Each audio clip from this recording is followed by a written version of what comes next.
go to lunch or something. Okay, yeah. Do you live in Hyde Park? I live in Woodlawn. You're in Woodlawn. Yeah. What you buy? One of them 700,000 new construction? Before it became, I got a 2-flat that was converted. But even for me, I had been there 5 years. I still spent like 400, which to me I was like, oh my God, that's a lot. But now I'm like, no, I'm in. You're in. Now I'm like, I'm in. I'm like, thank you, Jesus. Listen, 5 years, you're ready. You can sell yours for over $1 million. I'm in, and I have 6 bedrooms, 4.5 baths. Oh, 3 floors, theater room. You are my new best friend. I just took it because I'm all about like smart choices, like things that look like, right, you rich. No, you made smart choices. Yeah, because I wouldn't afford that in Lincoln Park. No, absolutely not. I don't want to live in Lincoln Park. And don't you want to live around your people? I do. And we have an amazing block. That's what I'm saying. Like, I went through Woodlawn when I was going to Dr. Bell's funeral, right? I'm like, when did this happen? If you haven't been around, I said, when did this happen? You're like, you used to not be able to go down 63rd Street and like not be praying driving. I'm like, what the hell happened here? It's beautiful. It's gotten too expensive too fast. Yeah. Makes me nervous, but. Alrighty then, it is 11:38 on the Talk of Chicago, 1690 WVON, and guess what? It's time for Her Wintrust.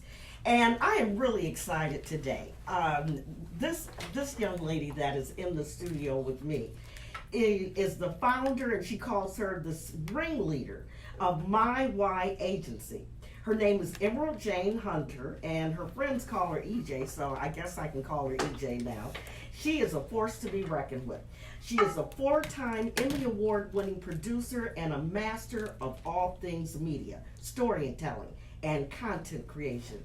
EJ has a background of 15 plus years working in TV and armed with the knowledge of knowing exactly what media is looking for in a story, and is now making a splash in the world of PR. I introduce you to Emerald Jane Hunter. Hi, Emerald. EJ, how are you? Good, how are you? So I learned just moments ago that EJ was born in Ghana.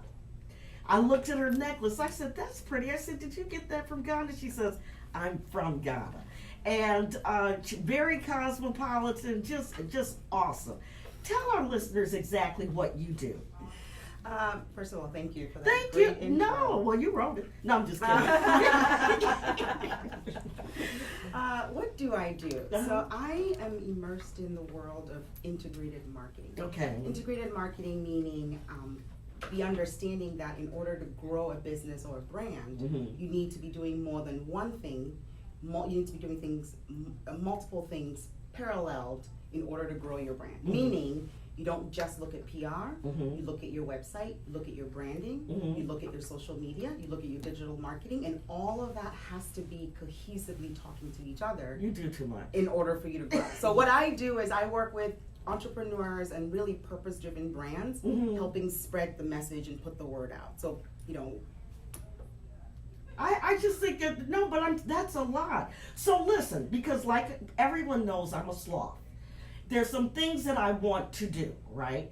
So I would need someone to help me with these things. Are you the person that I would have to could go to help me with all of that? Well, those things, assuming you want to start a business, or you have an idea and you want to grow it, or you have a brand that's already established and you want to spread the word. I want to spread my brand. Right. Yes. So I would be one of many that you need to see, right? All right. I'm not the single person for everything. But in terms of I have, this brand of bread that really saves lives and changes lives, and I want to let everybody know about it. Yes, you'll come to me, we'll talk about it, and we'll devise a plan that says, this is what we're going to do with social media, and this is what we're going to do with PR, and this is what we're going to do with some influencers and whatnot. So when you talk about, when you were talking about, you like purpose-based businesses and things that people do, explain what that means to our listeners. Right. So my passion really lies behind, the name of my agency. It's called MyWhy Agency. I love that. And that was inspired by Simon Sinek. He had a book that says, it's titled Start With Why. And I read that book and watched his lecture, TED Talk, and it really inspired me. It's about really knowing what your purpose is on this planet, right? What fuels you and what your passion is, and following that and building upon that for your career or whatever it is that you want to do. So I'm clear after 15 years working in TV, and I've come across so many different people and types of personalities. I dealt with a lot of celebrities in the past. It became very clear to me that I wanted to work with a group of like-minded people. Okay. People who wanted to do things that were more rooted in moving our planet and our world forward than just making money. Right? Okay. Making money is important, but you have to have, there has to be some service and purpose behind it. Right. So I got into this industry, thinking, well, I'm going to give it a shot and see how things go. And great things have come my way, great opportunities, and that has reaffirmed my passion in, if you're not purpose-driven and there's no real backbone behind your business or your brand, I'm not the one for you. Okay, let me just say this. So for the weeks that I have been doing Her Wintrust, do you guys know, have you noticed that every person, every woman that has come on the show talked about purpose? And I don't think this would have resonated with me 5 years ago. I had got a life coach, and he taught me, he works here too at WVON, he talked to me about purpose. And every person, and I want you all just to think about this. Do you see how successful in all of the different things that they do, right, Sydney? All of these people, the one common denominator is that they know their purpose. And Lynell always said, when you know your purpose, every job that you do, everything that you do, is going to fall in line with your purpose. 100%.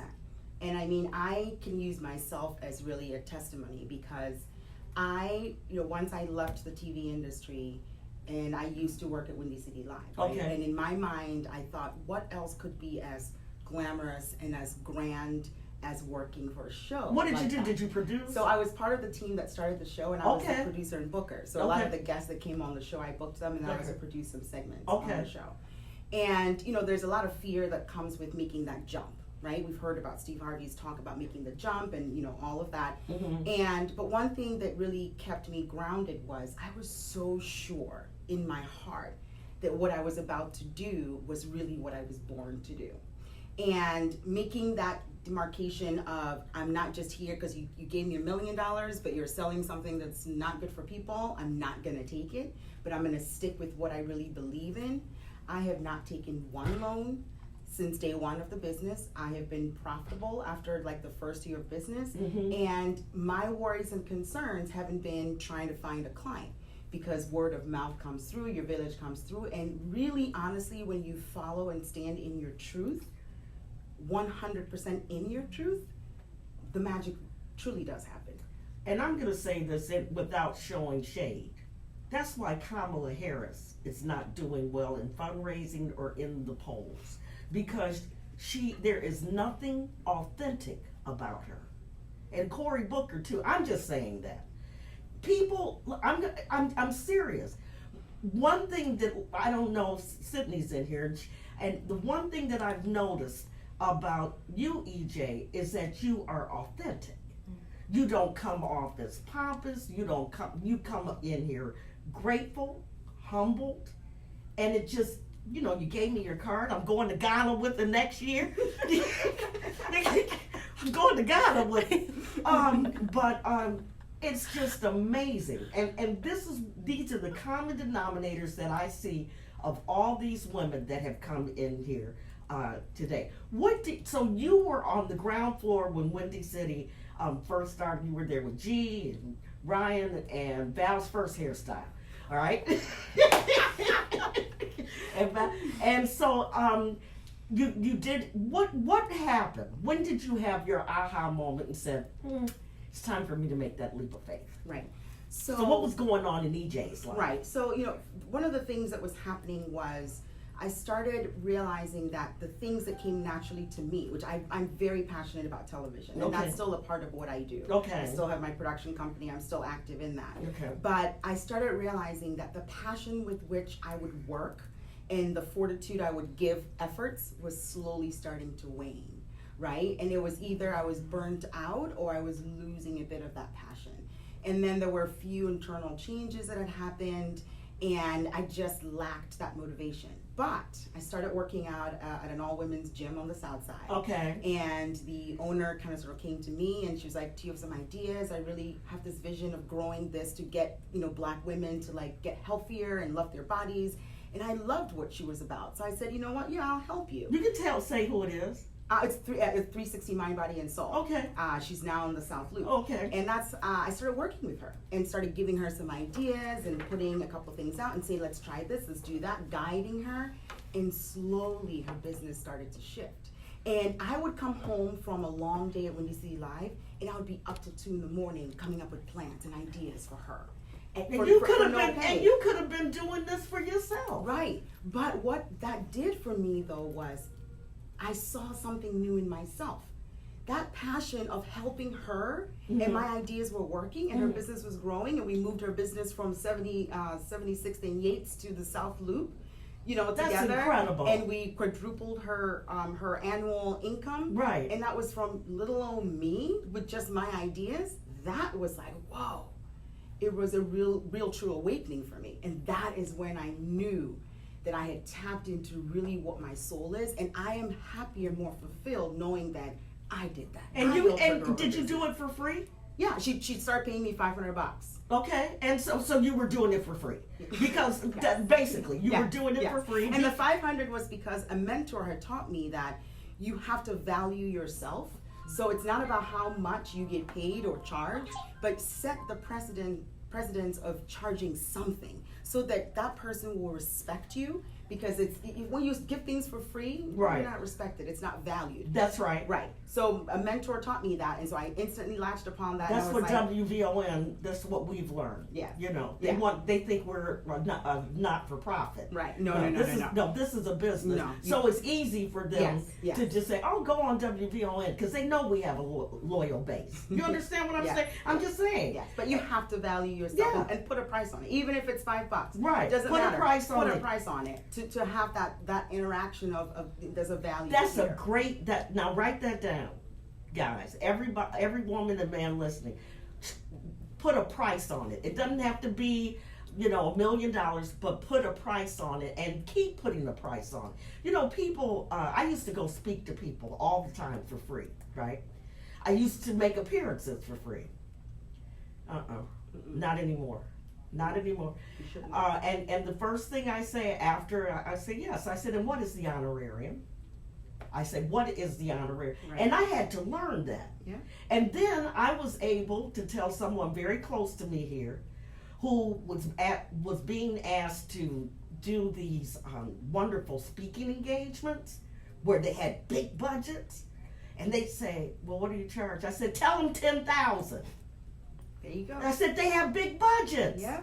Tell them 10,000. She's like, not 5. I said, tell them 10,000. You know what I'm saying? And I learned this. I learned this. Oh my goodness. Breaking news, guys. Diane Carroll, the late great Diane Carroll, just passed away. And we'll be talking about that more on Monday. But we're talking to Emerald Jane Hunter. She is my Her Wintrust guest today. And you have been phenomenal. I mean, you have such an energy. So what does your family think about what you're doing? I think it's pretty cool. I mean, I think they think it's pretty cool. I have a 13-year-old daughter and a 9-year-old son. And I would not believe it. Right. I swear I would not believe it. I'm counting down to 40. I don't believe it. You're doing all of this from 40? Before 40? Yeah. I mean, I still have a long way to go. Well, I'm afraid, because if you're a boss now, hell, you might be president of the United States. Oh, no. You don't want anything like that. No. Well, we're not going to get into that. Well, president of some big studio in Hollywood or something. That's a good one. I like that in you. So, who were some of the people that were most influential? It could be in your life. It could have been family. It could have been a mentor. Tell our listeners who these people are. Well, I think there are quite a few people. My mother to start with. So my mom had me when she was 45, and I'm an only child. And my mother is currently 80, she just turned 85. Really? And so she comes here in the summer, stays with me, and then goes back to Ghana in the winter to escape the cold weather. Right. And I can hear something in my headphones, guys. All right, go ahead. right. And she definitely is, you know, I'm from her, of her. And my Right. mother was a champion in her own right back in Ghana. She's, you know, a lot of firsts are, you know, named after her. What did she do? So she was in the world of education. She was passionate about getting kids and children to read. So she headed up all the national libraries in the country, and she'll go to other countries like the U.S., Europe, and get books brought into the country. Oh, so that was her wow. job. Yeah, so she was a big in education, big in getting the girl child educated. And I grew up watching my mother work and really kick ass at everything she was doing. I hope someone believe to that. No, you don't have to believe. I've said worse things. Listen to what I just said about Kamala and Tory. Go ahead. And so I think growing up watching my mother take command of her work and her passion and really follow through, that I think set the precedence for who I am really foundationally. And she continues to, you know, we all need our little prayer person there. My mom is always there supporting me, really in prayer, I would say, right? Because she's like, what do you want me to do? What do you want me to, I want to pray for you. What do you want me to pray for? And I said, pray for mentors for me, right? Being mentored is way more important than pray for $1 million. That's the second common denominator everybody that has sat across from me has said. Their mentors, their circle, the people that they go to for support and for knowledge. That's the second common denominator. Right. Go ahead. Yeah.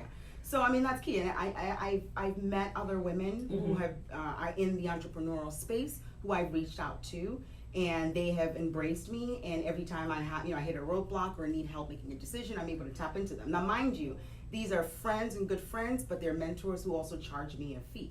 So even though we're friends and we're hanging out, we're chilling, there's that respect of that's what her brain cells are good, and there's value on there. Okay. So I have my mentors who I pay, who mentor me in the business world. And then I have got some good friends, you know, who just, you know, having more wisdom than I am, older than I am, who have given me advice here and there. You just have to be open to listening and then filter through and take what works for you. What mentor told you where to get those fabulous glasses? Man, I don't know if I can say his name. No, my It's a goodness. very good friend of mine, and yeah, he picked out the glasses. They are fabulous. Anyway, so listen, I am learning so much from you. Can you tell us at what age that you really started understanding your power? Because sometimes it's a journey. It's a long journey. Hell, I waited till I was a woman of a certain age to figure out what my power was, and I kind of had a epiphany, and I started attacking this job in a job in a whole different manner, and it's working. It's working for me. So where were you?